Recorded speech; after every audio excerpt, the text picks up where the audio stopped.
So day 3 is now in the books in Oxnard as the Dallas Cowboys continue their training camp for the 2022 season, and with it, more news, information, highlights, injury reports, you name it. We're here to talk about it in today's video. So before we dive in, if you guys can do me a favor and like the video, it only takes a second to do, helps it perform better in the algorithm, so thank you for that. Subscribe if you are new here and like getting this type of content.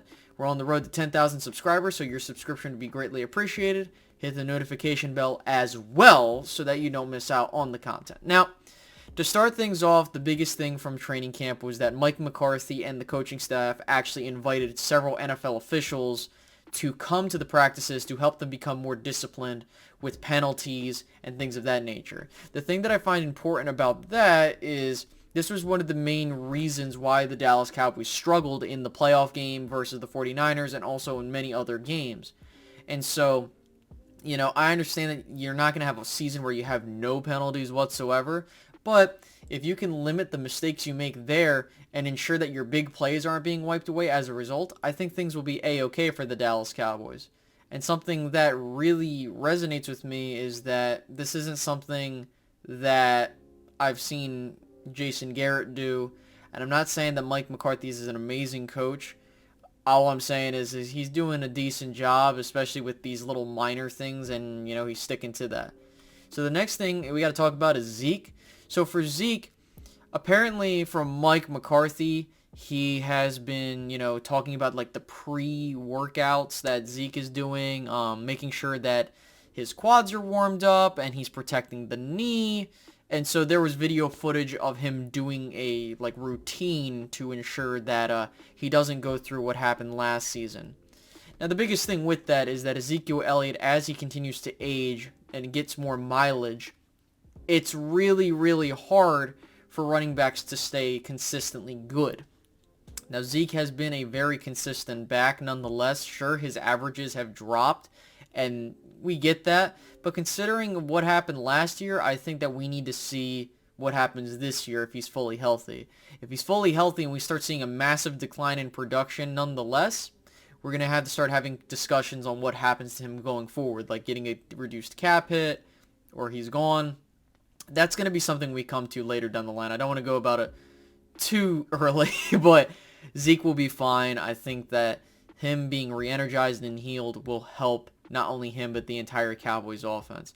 The next thing is the newly signed Kevontae Turpin from the USFL, the former reigning USFL MVP. He was getting some drills in, and this dude's really, really quick.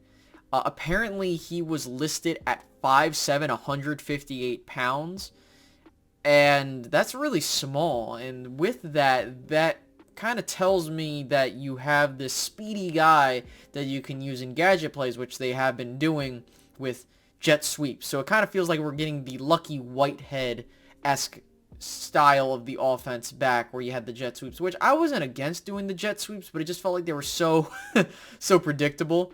So I'm glad that the Cowboys are kind of adding some more wrinkles into the offense, even though it's something that I really irritated, but it was predictable nonetheless. So if you cannot make it predictable, I'm okay with it.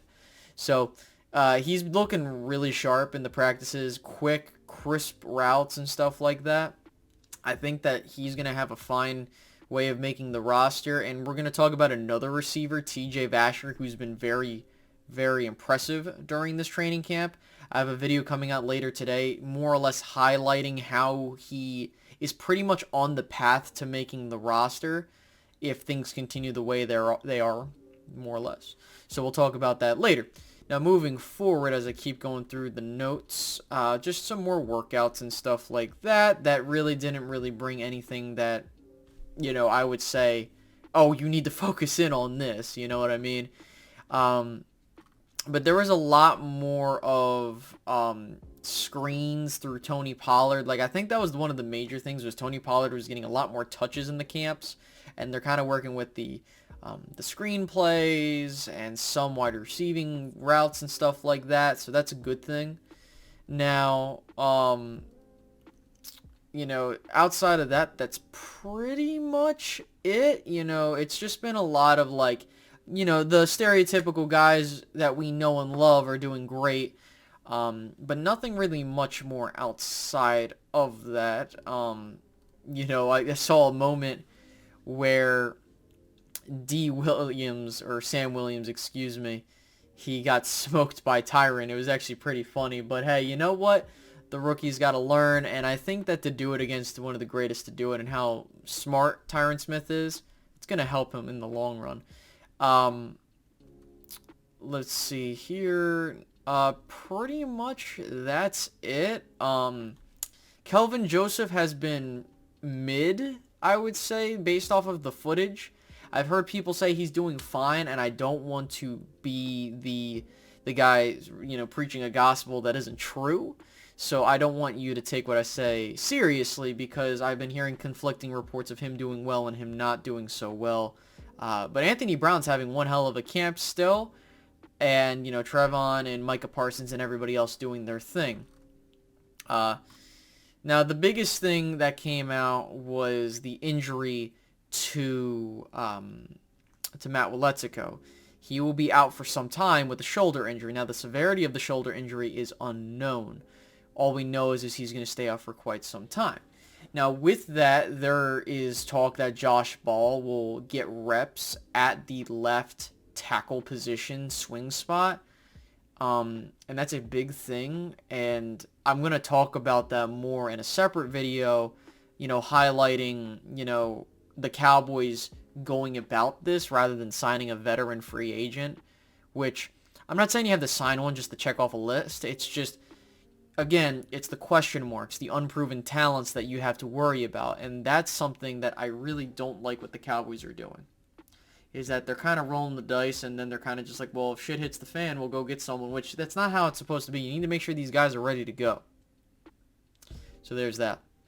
But that pretty much does it for everything there. There really wasn't anything else of note to talk about in this highlights and news video. So, again, it's another practice. Not every practice is going to have a lot of the juicy information that you're looking for, but that was pretty much what happened in day 3.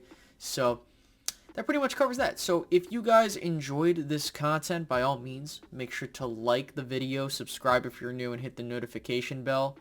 As we wrap up the video, there is going to be maybe a new upload schedule where it's going to be like around, if there's any particular topic videos, they'll come out on 12 p.m., 4 p.m., and 8 p.m. because that's when I've been seeing a lot of you guys coming out and watching the videos. So by making it to the end of the videos, you guys are the real MVPs. Make sure to hit the icon with my logo on it to subscribe to the channel. And if you missed the last video and need to catch up, make sure to click that video, watch it, and go from there. So with that being said, guys, I will catch you guys in the next one. Have a good one. Goodbye.